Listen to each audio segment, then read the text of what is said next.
और मिड खबर चेतान नजर बन गड़िया हिमाचल प्रदेश रेना सिमला रे गरीब कल्याण सम्मेलन रे सेलेक्ट काते दिसम निज मारांग मंत्री नरेंद्र मोदी लई का तहने कोरोना आधार वक्ते जहां गिद्रा को टूअर अकना को उनको लगिते मोदी सरकार मेना आकादेया और जहां लेकाना खरच हुआ सानाम लेकाना ऑल पढ़ाव रना खरच रना दायभार तालमा सरकार हतावा और ओना साथ हायर स्टडी जहां को करावा उनको लगिते हों तालमा सरकार पास्ता सेन खन गड़ो सपोर्ट एकाल तहना।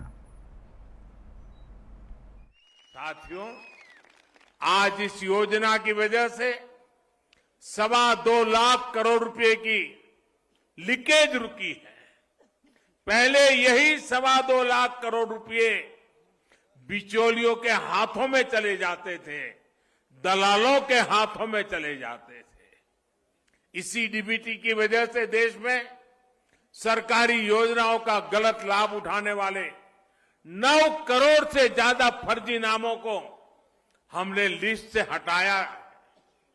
आप सोचिए, फर्जी नाम कागजों में चढ़ाकर गैस सब्सिडी, बच्चों की पढ़ाई के लिए भेजी गई फीस, कुपोषण से मुक्ति के लिए भेजा गया पैसा, सब कुछ लूटने का देश में खुला खेल चल रहा था। ये क्या देश के गरीब के साथ अन्याय नहीं था? जो बच्चे उज्जवल भविष्य की आशा करते हैं, उन बच्चों के साथ अन्याय नहीं था? क्या ये पाप नहीं था? अगर कोरोना के समय यही 9 करोड़ फर्जी नाम कागजों में रहते तो क्या गरीब को सरकार के प्रयासों का लाभ मिल पाता क्या? साथियों, गरीब का जब रोजमर्रा का संघर्ष कम होता है, जब वो सशक्त होता है, तब वो अपनी गरीबी दूर करने के लिए नई ऊर्जा के साथ जुड़ जाता है। इसी सोच के साथ हमारी सरकार पहले दिन से गरीब को सशक्त करने में जुटी है। हमने उसके जीवन की एक एक चिंता को कम करने का प्रयास किया।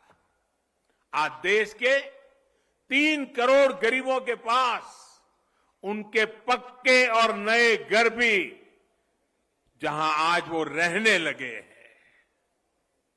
आज देश के 50 करोड़ से ज्यादा गरीबों के पास 5 लाख रुपए तक के मुफ्त इलाज की सुविधा है। आज देश के 25 करोड़ से अधिक गरीबों के पास 2-2 लाख रुपए का एक्सीडेंट इंश्योरेंस और टर्म इंश्योरेंस है।